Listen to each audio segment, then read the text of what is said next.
David Pakman Show at davidpakman.com.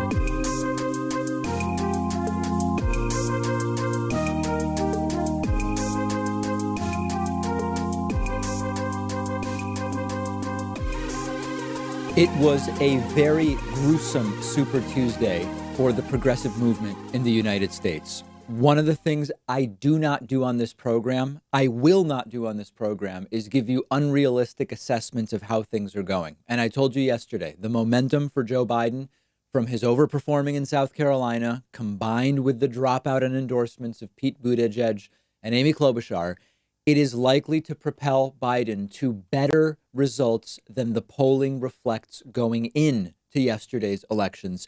And this indeed happened. It was a bad night for Bernie Sanders. It was about as good of a night as Joe Biden could have hoped to have, given where he was just a week ago.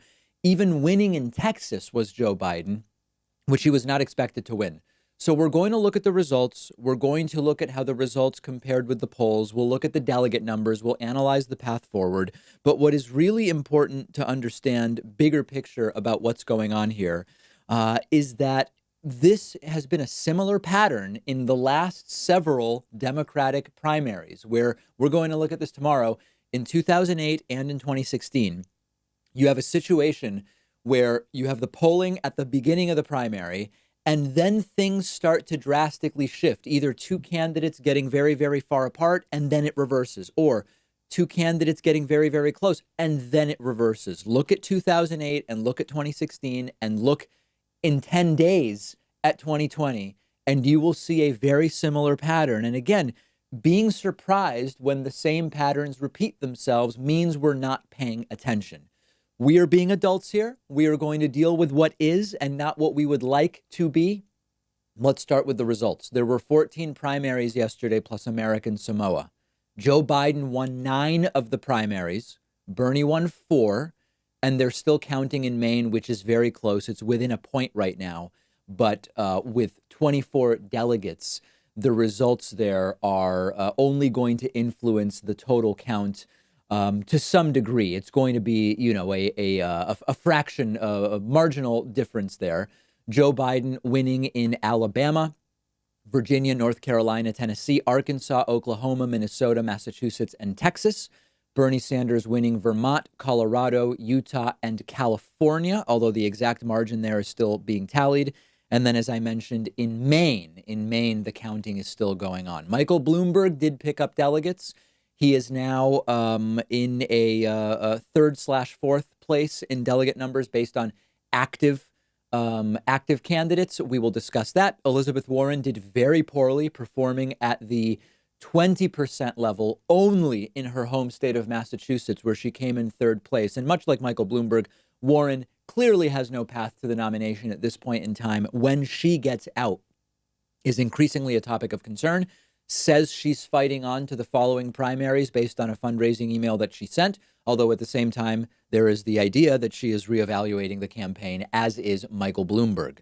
Let's now look at the delegate numbers. Every website has slightly different numbers on this, but as of right now, according to the Associated Press, the delegate count is Biden 453 and Bernie 382. That's a 71 delegate lead for Joe Biden.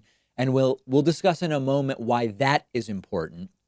And then you see Warren and Michael Bloomberg, 50th and 44th place, 50 delegates and 44 delegates, respectively.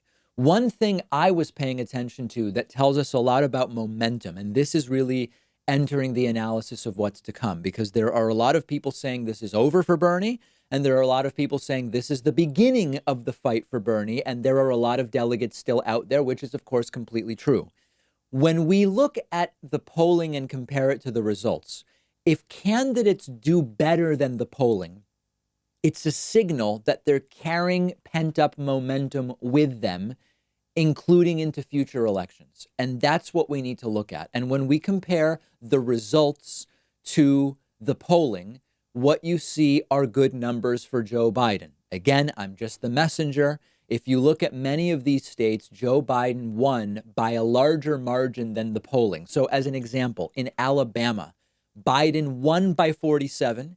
he was projected to win by 25. Biden overperformed the polls by 22. Arkansas, Biden overperformed by 5. California, where Bernie won, Bernie underperformed by 3. In Colorado, where Bernie won, Bernie underperformed by 1. Massachusetts, Warren and Bernie were slated to win, one or the other. Biden won by 7, overperforming everything. If you look at, for example, Minnesota, Biden was supposed to lose by 5. He won by 9. That's a plus 14. And as you go down the list, you find that Biden overperformed basically every state and Bernie underperformed basically every state. Even Utah and Vermont, where Bernie won, underperformed the polls by 8 and by 12. So the numbers are not particularly good for Bernie Sanders. Sometimes when you look forward, you have to look at what regions are left to vote. So let's talk about that going forward. Yes, there are plenty of delegates out there. Yes, 71 delegates as a margin, Bernie Sanders could very easily overcome in just one night of voting. But the question is, where is it going to happen? And there are all sorts of hot takes about this. It's not over. Bernie's in it. And they're absolutely right. Bernie can win it. But the window closes unless we can figure out exactly where Bernie can win it. Because if you add up the momentum, meaning a lot of people saw Joe Biden's reversal yesterday, and I predict Biden's support will only grow from this point forward. 2, if you look at the remaining big states, they are not good states for Bernie Sanders. Example, Florida has Biden plus 22, and that's 219 delegates. That's a real problem for Bernie unless he reverses it. New York is going to be closer for sure. There's no recent polling, but it could be roughly a 3-way split between Biden and Bernie and Bloomberg. If Bloomberg gets out, Biden likely wins New York. But again, if it's a roughly even split, that helps Biden in the delegate math because it just maintains his lead. We look at Michigan. The latest poll in Michigan has Biden ahead. Georgia is a big one with 105 delegates, and Biden's been ahead there since day one. There's a question mark around Ohio. We don't have any recent polls there. And lastly, if Bloomberg does get out and Warren does not, he's reportedly reevaluating his campaign today. It's not clear what Biden is doing. If Bloomberg's out and Warren's in, that is even more support that's going to go from Bloomberg to Biden.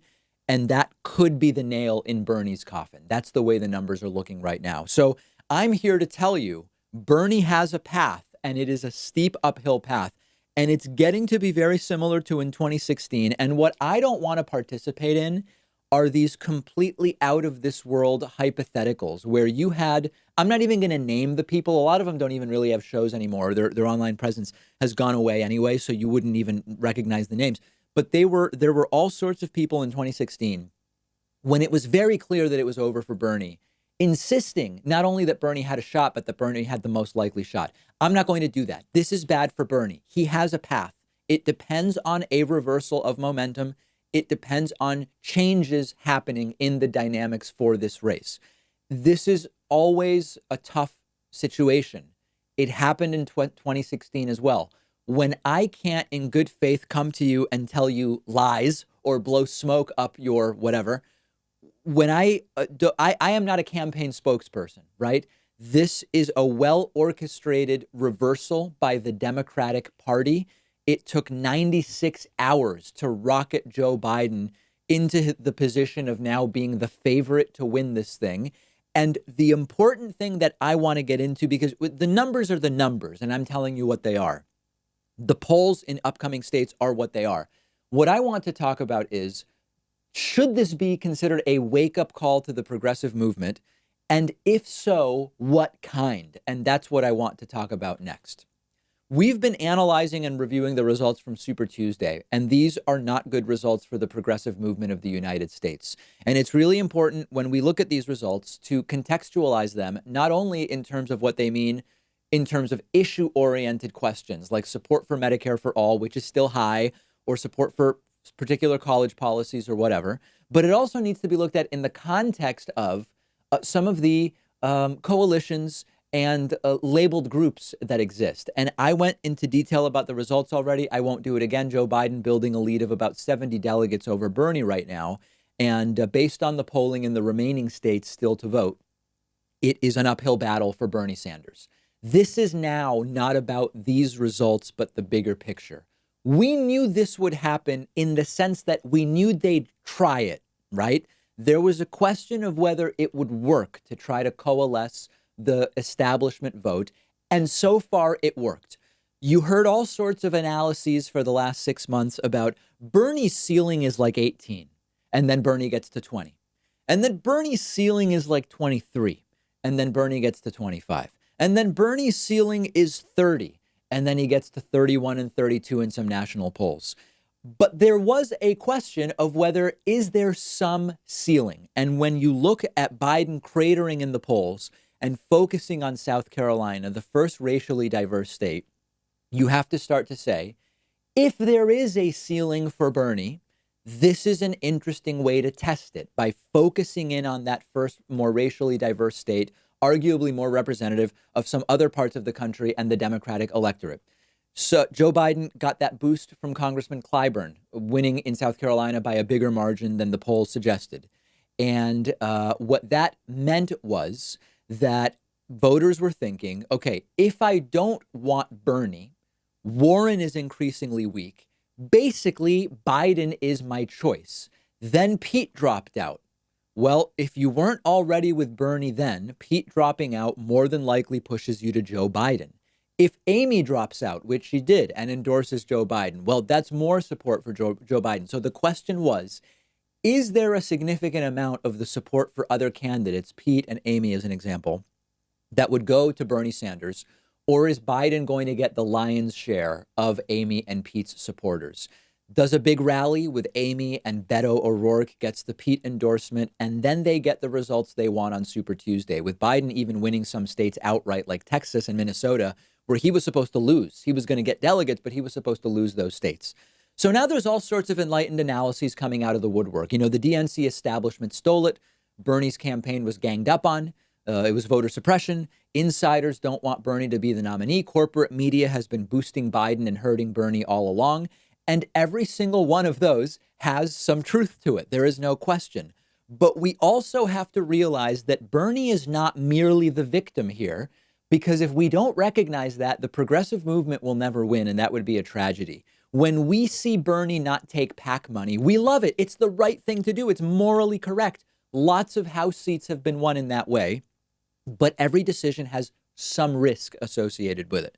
When Bernie doesn't play these inside baseball party politics games with the Democratic Party, where they coordinate, they say, let's get Pete out, let's figure out how to stop this candidate, let's get Bernie out on this day, get Amy out on this day to endorse. I love that Bernie doesn't play those games. He just runs his campaigns. He tells it like he sees it. He says what he would do. He puts together policy. Bernie is loved because he doesn't play those games.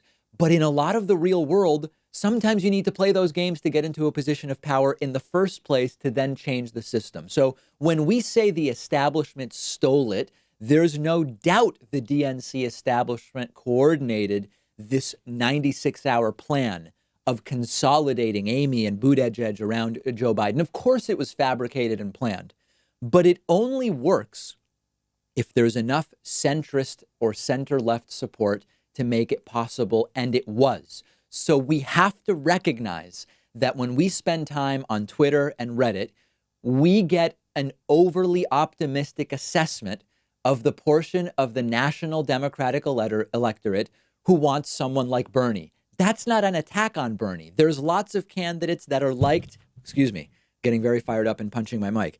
There's lots of candidates that are liked and disliked by different electorates. It doesn't tell us if they're good or bad candidates, but we have to recognize that if you ask people about Medicare for all, people are increasingly for it. If you ask people about free college, people are increasingly for it. There are lots of people who don't want Bernie to be the nominee, and a lot of them voted last night. When so many people come out and vote for someone other than Bernie, we can't just say people are confused and they were tricked by the DNC and blah, blah, blah, blah, blah, because then we will not win if that's what we do. If we just say we are the victims and everybody else is has either been bamboozled or whatever the case may be. When you look at people supporting Biden, Pete, and Amy throughout the campaign and not going to Bernie, we tried to ignore it. But there is this total amount of center-left ideology in the Democratic Party. Medicare for all more popular than ever. Free college. You zoom out and there are millions of Democrats who believe in what they call capitalism, and they hear democratic socialism and they don't like it. Socialism viewed more favorably now than in decades. But there are lots of Democratic primary voters who believe in what they see as moderation. This is not an attack on anybody. This is not praise for anybody. It's assessing the electorate. Bernie bet on a ton of new voters that he could bring out. But new voters voted by roughly the same proportion as in 2016, in some states, lower new voter turnout. There is a racial analysis to be made. Bernie won Hispanic voters with 50%. He only got 15% of the black vote yesterday, 60% for Biden. Young voters, a lot stayed home. Another group Bernie was counting on. And then lastly, there is something to be said just more broadly about coalitions and the people that different candidates get involved with, and sort of the note that the chord that strikes with a more casual follower of politics. I've talked about some of the toxic people around Bernie. I can see past it because I care about policy, and I believe Bernie has the right policies. But all over my Facebook page and Twitter account, there were people telling me, David, I agree with Bernie the most every time I do one of these tests about whose policy is closest to yours.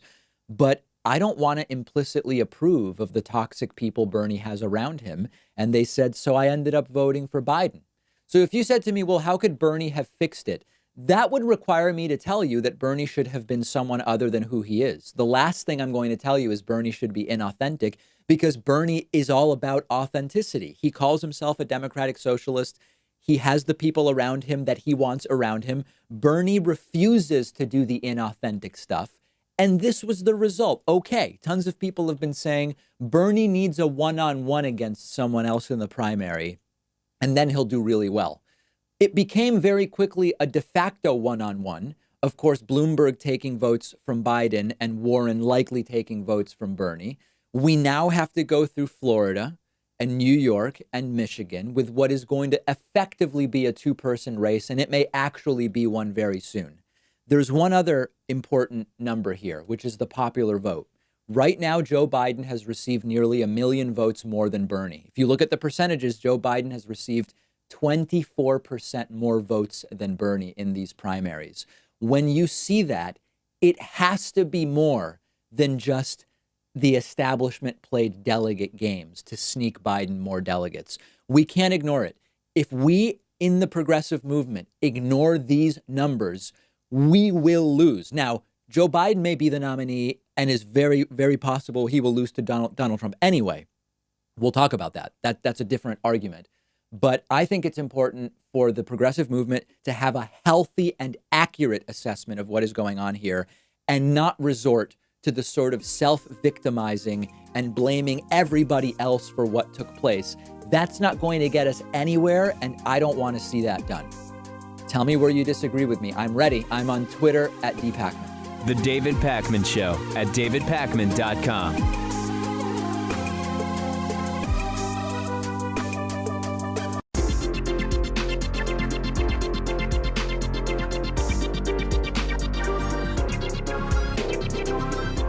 The David Pakman Show at davidpakman.com. Today's new members of the day are Michelle Russell and Laura Muehlhauser. Michelle and Laura, thank you for your support. Also, thanks to Roger Bates, today's longtime sustaining member of the day. Roger's been a member for 5 years. Thank you, Roger. Grab a membership at joinpakman.com. We also are receiving word that Michael Bloomberg is suspending his campaign. If Michael Bloomberg is indeed out and Warren stays in, it is over for Bernie Sanders. That is for sure. The lion's share of Bloomberg's support will go to Joe Biden. And unless Warren gets out, it's over. That is my prediction as of now. Let's get into Hatriot Mail for the week. Hatriot Mail, of course, when a professional voiceover artist reads the hate mail that I get. Quick reminder. Hey, we'd probably poison our entire family if Trump told us to. But remember, it's not a cult. Patriot Mail. Written by patriots who hate David Pakman. Because America. and because freedom. All right, and here is this week's Patriot Mail, needing no introduction whatsoever. Daily News. Cuckboy David Pakman still clueless. David, shill for the Wall Street stock market hackman. Poor David doesn't get it that it doesn't matter. Trump will win. Trump will win. Trump will win.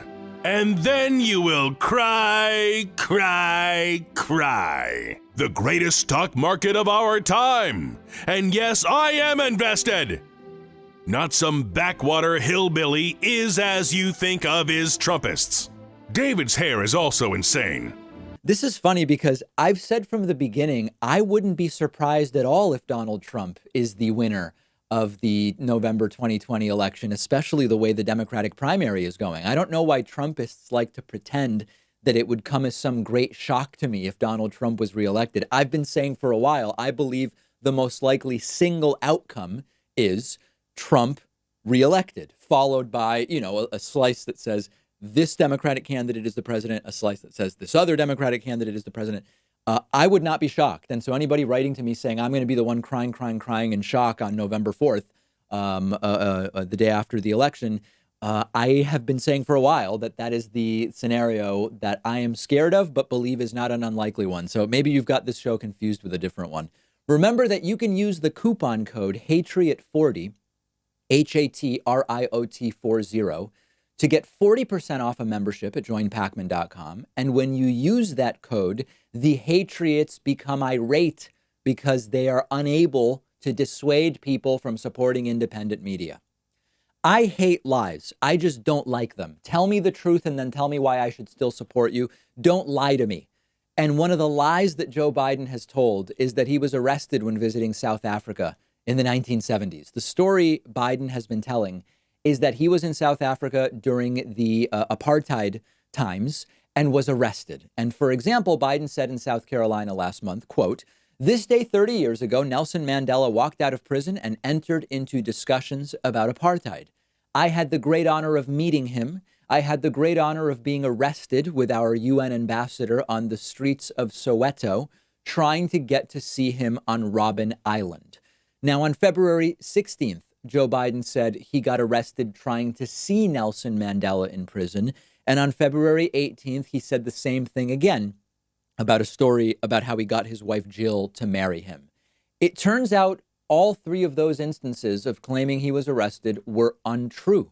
The New York Times researched it. They found no evidence that Joe Biden was arrested in South Africa. Former UN ambassador who was on the trip back in the 70s that Biden refers to says, "I have no recollection or knowledge of Joe Biden getting arrested." So Joe Biden was confronted about this, and the casual nature with which he just brushes off that he lied multiple times about being arrested, admits he wasn't telling the truth, and then just moves on is really horrible. Let's take a look at the video. I do want to ask you about one thing that you said repeatedly on the trail. I think it's 3 times now. You said that during a visit to South Africa to visit Nelson Mandela, which I know was a very memorable visit for you, that you were arrested when you were there. Your campaign has come out since and said, no, you were separated from other people at the airport. But you did say arrest 3 times. Why? Well, what I meant to say was I got off that. Look, I strongly opposed apartheid. I was one of the leaders. And if you doubt it, go on joebiden.com and look at the exchange between George Shultz and me in the Foreign Relations Committee. And here's the deal. I was with a black delegation, the CDC, the Congressional Black Caucus. They had me get off a plane. The Afrikaners got on in their short pants and their guns, led me off first and moved me in a direction totally different. I turned around and the entire black delegation was going another way. I said, I'm not going to go in that door that says white only. I'm going with them. They said, you're not. You can't move. You can't go with them. And they kept me there until finally I decided they were clear I wasn't going to move. And so what they finally did, they said, okay, they're not going to make the congressional delegation go through the black door. They're not going to make me go through the white door. They took us, if my memory serves me, through a baggage claim area up to a restaurant, and they cleared out a restaurant. I felt strongly about apartheid, one of the reasons we were there. And long after this, when Nelson Mandela was freed and came to the United States, he came to my office. He was one of the most incredible men I ever met. He sat down in my office, thanked me thanked me for trying to all the work I did on apartheid. I truly don't get this. I don't. You lied about being arrested. No. I was against apartheid. But we're not arguing about that, Joe. We're arguing about the arrest claims. And there are two possibilities, and both are conceivable. Either Biden's memory is gone, which is a concern that's been raised many, many times, or Biden was deliberately lying when he claimed to be arrested in South Africa, thinking, maybe it won't be fact-checked. And that's also very, very bad. Is it believable, by the way, that someone might have a sort of hazy recollection of whether or not they were arrested or merely separated from the group? I was arrested once. I've told the story. I was at a party when I was 20, and I was holding half a beer, which I had not yet even taken a sip of. I was 5 months shy of my 21st birthday. Police entered the party because of a noise complaint. I happened to be by the door holding a beer, and I was arrested. It was traumatic. I've been at a ton of other parties. I've sometimes been separated from my friends. I've traveled all over the world. I've been in all sorts of situations.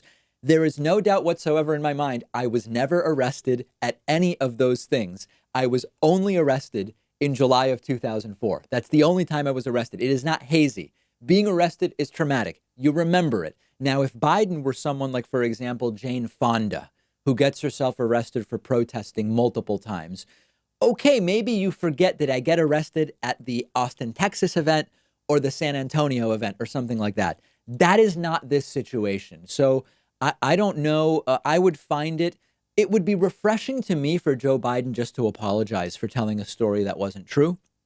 And by the way, for telling it at least 3 times.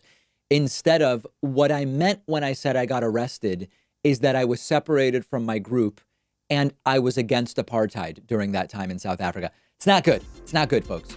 We'll follow up on this on our Instagram account at David Pakman Show. Follow me on Instagram at david.pakman. We will take a very brief break and be right back. The David Pakman Show at davidpakman.com.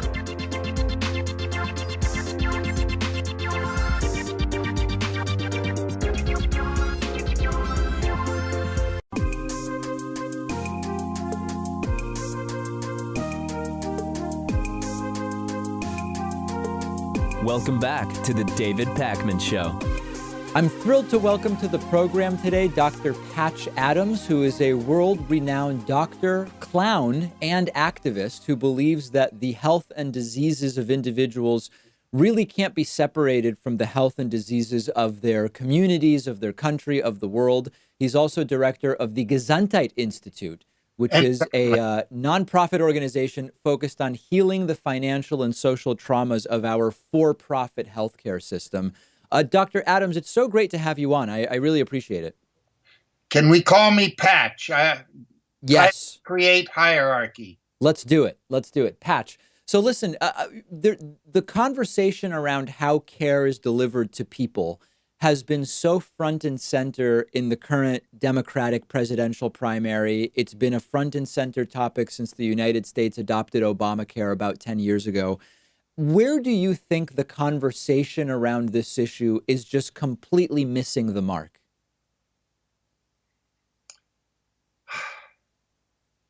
Well, I think most of the conversation is around trying to do something with the problems rather than giving a great vision. Our work has been knowing the problems and creating a great vision.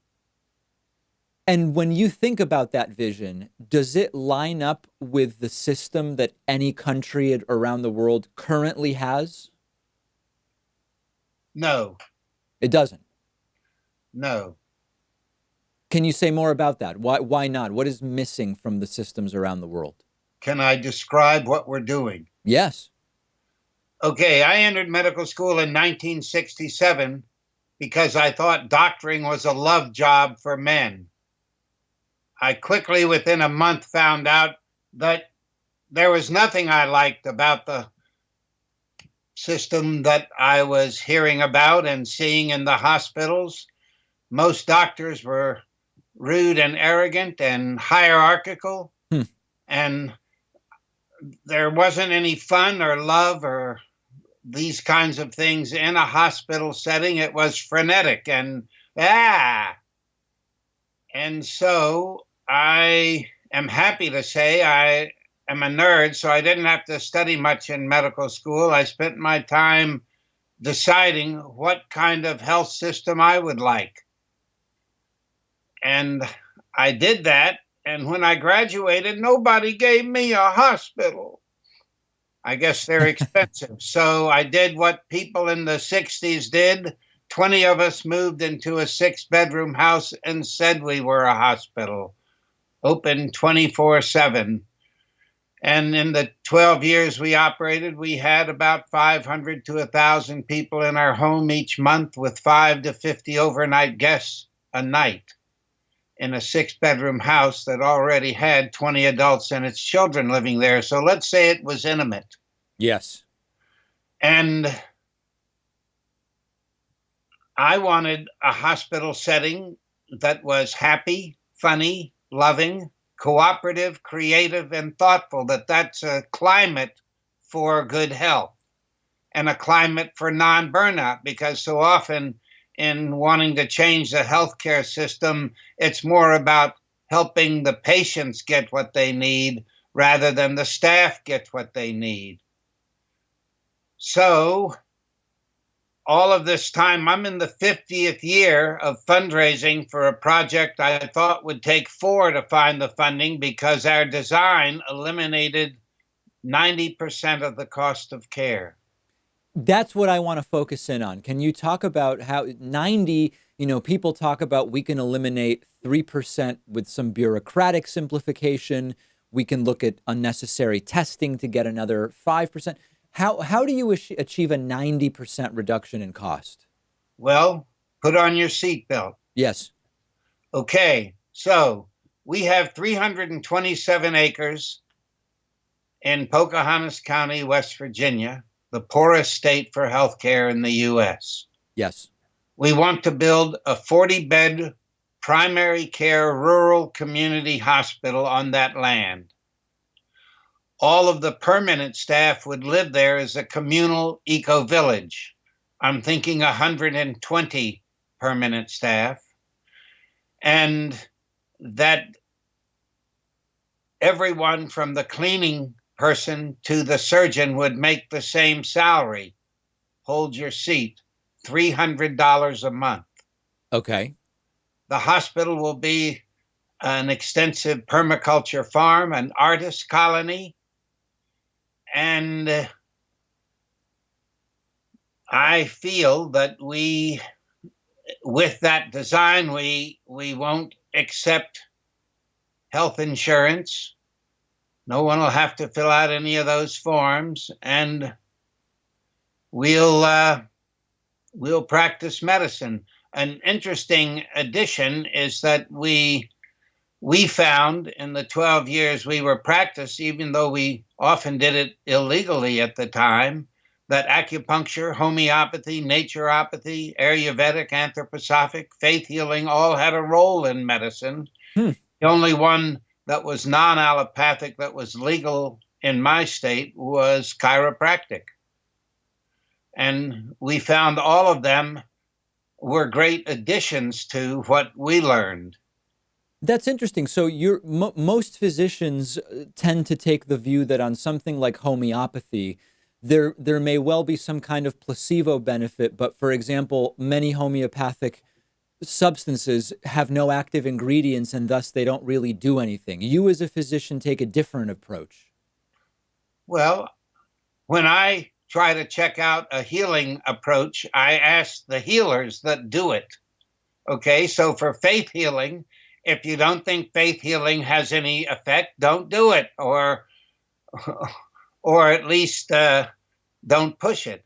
And homeopathy, which is all over the world, and I've seen it do great things. The weaker the homeopathic remedy, often the stronger, which goes against everything we were taught. But one could question the value. For example, in mental illness, in 50 years of practice, I never disliked a patient enough to give a psychiatric diagnosis or a psychiatric medication. Okay. And so there are lots of points of view out there. I mean, acupuncture, if I rub this point here, and it got rid of 80% of the headaches in 48 years of rubbing that point on both sides. And how does rubbing a point in the hand affect a headache?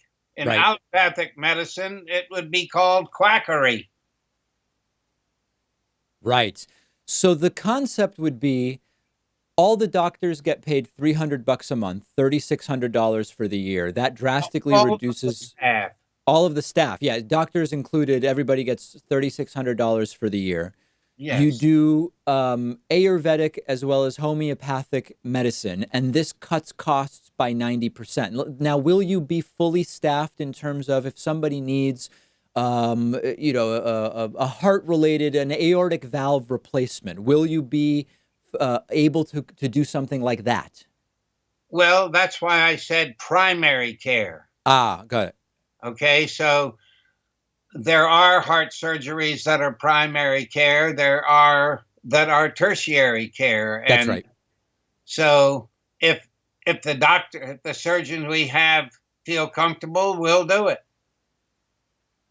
And where do you think that you will find the medical staff that is interested in that salary of $3,600 a year? Well, a bonus of being in the 50th year rather than the first year, and adding to that fame,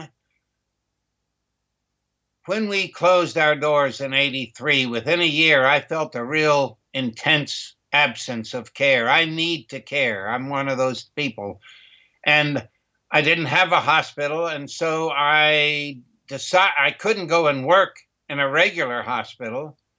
That would hurt me. And so I added two kinds of care. One was clown trips, and I've done clown trips all over the world. In fact, the last Russia trip that we had 8 doctors and 5 nurses because they wanted to put more humor in their practice. And the other thing I did was answer mail. So in these years, I've answered 400,000 letters from 139 countries. Wow. From all over the world, I hear discontent in medical doctors and in nurses that hate what they're doing. They hate the context. The hospitals are unhappy. They're miserable. And this is pretty well known in this country as well. And so, one can decide that rich has many meanings. Rich is good friends. Rich is doing exactly what you want in the way that you want. Yes. Rich is having good health. Are you getting what I'm saying? Absolutely. On our land, there are 3 waterfalls, a 4-acre lake, black bear, beaver, otter, deer, wild turkey. It's a natural paradise, and you get to practice medicine. So as a family doctor, I like my initial interview with an adult to be 3 or 4 hours long because we're complicated. Wow. And I want to have so much time that we fall in love with each other, that the friendship between health professional and patient can often be the medicine they need. Right. And Patch, you were portrayed by the late Robin Williams in the film Patch Adams, which is, of course, based on your life and your views on medicine that you've told us a little bit about here. How did you feel about that portrayal? Do you feel that it was an accurate portrayal of you? Well, I loved Robin, his personality, though he was much more introverted than I. He was a wonderful playmate, and he cares. So the movie wanted to sell tickets. They promised to build us and did not. And they changed what they wanted to change. So the real person murdered was not my girlfriend, but my closest male friend in medical school. That was the thing I disliked the most. The creative liberties they took. Right. They didn't want to change the future of healthcare. They wanted to sell a Robin Williams movie. And they did, didn't they? oh, it was a huge seller. Yeah. I spanked their bottom that they did not build our hospital. So explain that. They had made an intimation that they would support your hospital with some of the proceeds. Promised to build it. They said, we'll build the hospital. Well, you know, fame is a nightmare. And so I needed something. And by that time, enough time had passed where I wanted a hospital, and I knew that they would make enough to be rich themselves. And Yes. I didn't want the money. I wanted a hospital. And it did not materialize. Right. Wow. Wow. Well, yeah, go ahead. I asked. They didn't answer the letters. They didn't respond to that. Wow. That is an incredible story. Well, Dr. Patch, yeah. I'll tell you, 90% of the people who has said, Patch, I'm going to send you some money, didn't do it either. Why do you think that is? I think that's the world we live in. A sad reality. You know, I've never been discouraged. It's really fun to work for something beautiful. They're great members of the team, and I'm having fun along the way. I've clowned at 10,000 deathbeds. In Trinidad, I clowned for 5 men who were hung the next morning for capital crimes. Wow. 4 of them loved it. Because of our work, groups of clowns are going in hospitals in 140 countries to try to up the vibe, I guess. And so I'm not going, oh, darn, we haven't built. Right. The hospital may not have materialized, but so many other things have. Correct. Correct. And we're not the only people trying to change healthcare delivery, and yet it hasn't been changing much. Right. That's for sure. That's for sure. Listen, Dr. Patch Adams, it's been such a pleasure speaking with you and you sharing a little bit about your life and what you've done. I encourage my audience to learn more about what you're doing, including at the Gesundheit Institute. And I so appreciate your time today. The David Pakman Show at davidpakman.com.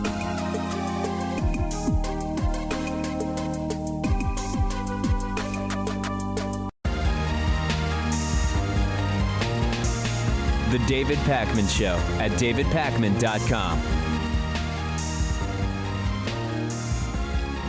Donald Trump had a rally in the Super Tuesday state of North Carolina, and he went into a bizarre diatribe because of a potentially Mexican audience member. And in the video, you're going to see Donald Trump point to someone in the audience and start to say, he's Mexican. And then he says, but wait, are you Mexican? No way you're Mexican. You are? You aren't. No way that guy's Mexican. He's as Mexican as I am. It's genuinely hard to tell whether Donald Trump is shocked that there might really be a Mexican person at one of his rallies. Maybe it's a light-skinned Mexican, which Donald Trump might not know exists. Donald Trump not particularly familiar with Central and South America. I don't know what's going on here, but it is very, very weird. Where do you live? Like this guy. He's a Mexican. You're about as Mexican as I am. Look at this guy. He's as Mexican as I am. Look at that hat. Are you Mexican? Are you Mexican? No, you're not. Are you? He is. It's like Elizabeth Warren. She said she was an Indian. I said, right? I said, I have more Indian blood in me than you have, and I have none. And she said, oh, this is terrible. So she went out and got a test, and it turned out not so good for her, right? Extremely strange. And of course, has to throw in Elizabeth Warren Indian references as well. Can you guys believe that this is the world that we're in today, that this is what we're living in 2020?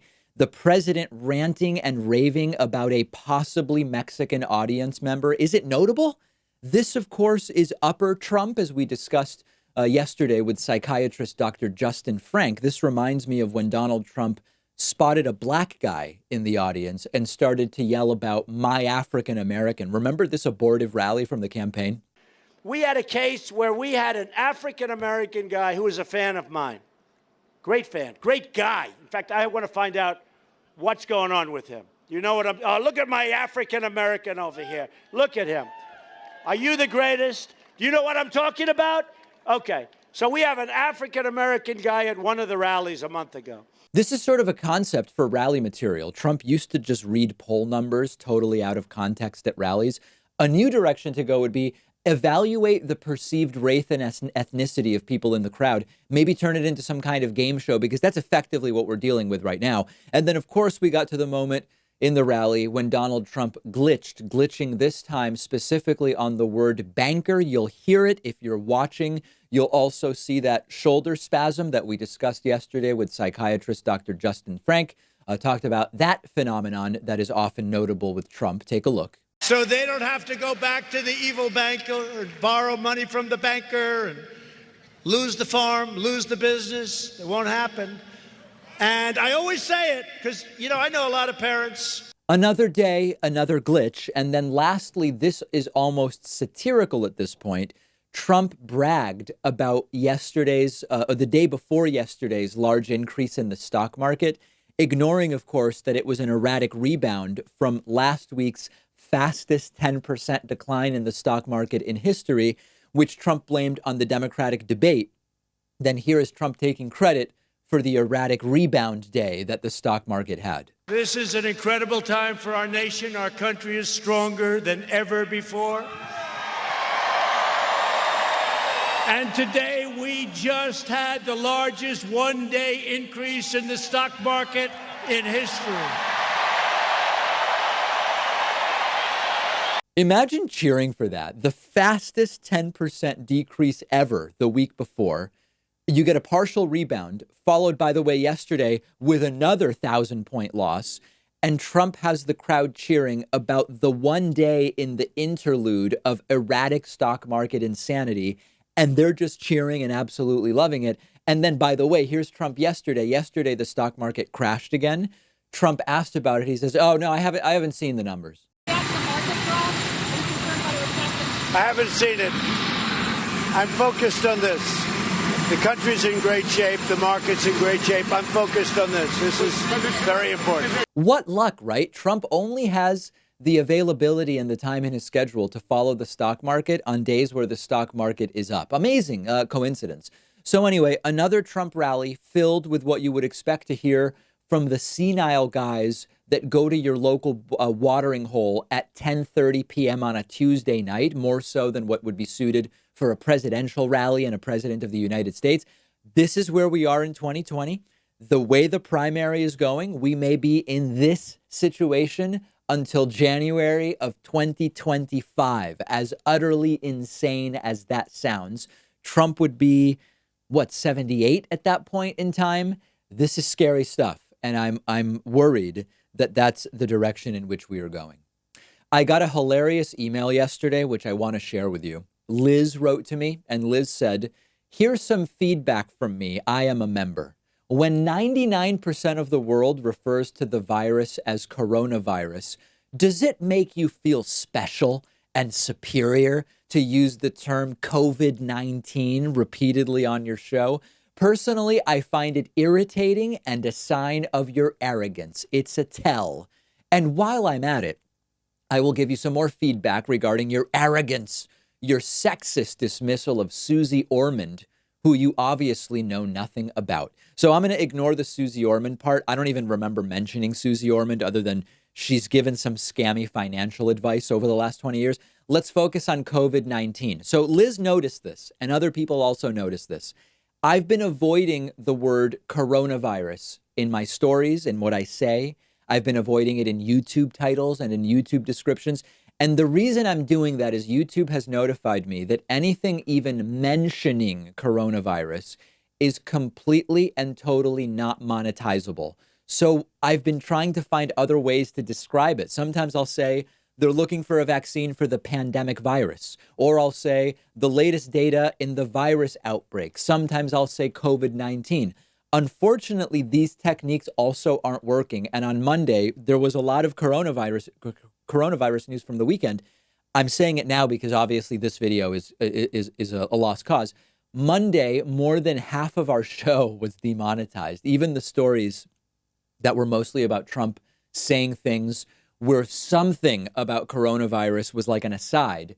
Even those videos were demonetized. I've told YouTube, I've told every one of my contacts at YouTube, this is crazy. This is a public interest story. This is a public health story. It's not gory. It's not violent. It's not salacious. We have a pressing health concern. And they say, no, sorry, it's not ad friendly. And even worse, because not only are independent media stories about the virus not monetizable, there are ads that run on my videos. People will get a pre-roll ad on one of my videos from another news outlet covering coronavirus, which makes no sense whatsoever. So it's not arrogance. I'm not trying to make you think I'm smart or anything like that. It's certainly not sexist or anything like it. It's that we have to cover this. It's an important issue. It's a public health issue. And in doing so, we lose money. So I'm creatively trying to get around saying coronavirus. So far, it's not working too well. But for upcoming stories, that's why you might see me vaguely say the outbreak, the virus, or sometimes COVID-19. If it's annoying, I apologize in advance. We have a voicemail number. That number is 219-2-DAVID-P. I have a couple of sad voicemails to play for you today. They are unfortunately from Bernie supporters who are despondent after Super Tuesday's fiasco. Only compounded now, Michael Bloomberg dropping out and endorsing Joe Biden.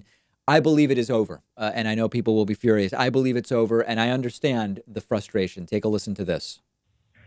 Hey, David. After seeing the results of Super Tuesday, I don't think Bernie's got it in him. I don't think he's going to get the support to win the nomination, and I think that his supporters are, not all of them, but the really loud ones online are very delusional and are probably not going to show up to vote, especially for Joe Biden when he wins.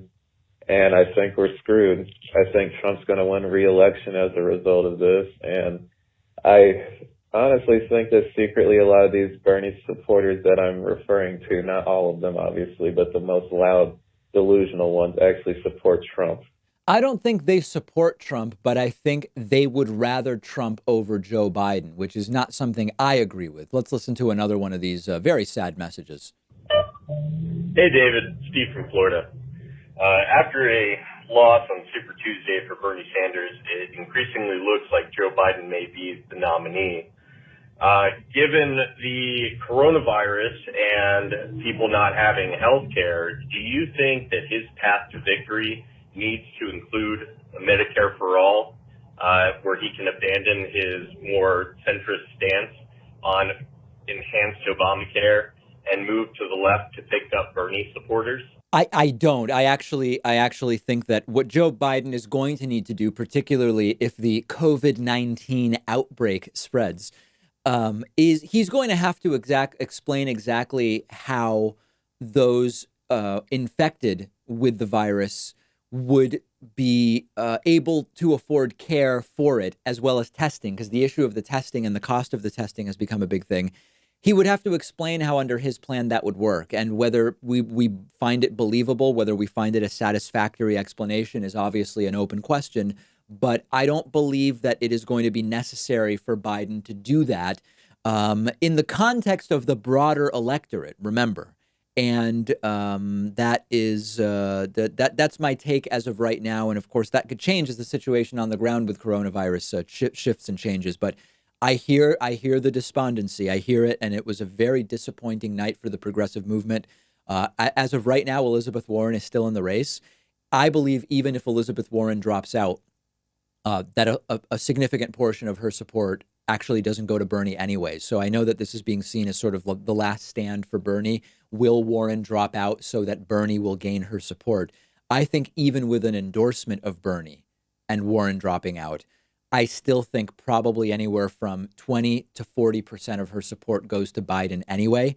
And with Bloomberg at this point dropping out and endorsing Biden, I tell you guys, you know, in the time it took us to film today's show, I've gone from it's an uphill battle for Bernie, but now as we've seen Bloomberg drop and all of these other things happen, I believe that this is basically the end of the road for Bernie Sanders. We've got to do the rest of the primaries for sure, but that's where I am right now. I want to be wrong, Tell me where I'm wrong. Get in touch. I just don't see the numbers. And we'll certainly talk about this more on today's bonus show. I hope you will join me. We will also talk about Cenk Uyghur's results in the California 25th District, special election, and a primary, and so much more. Grab a membership at joinpacman.com. Become a patron at patreon.com/David Pakman Show.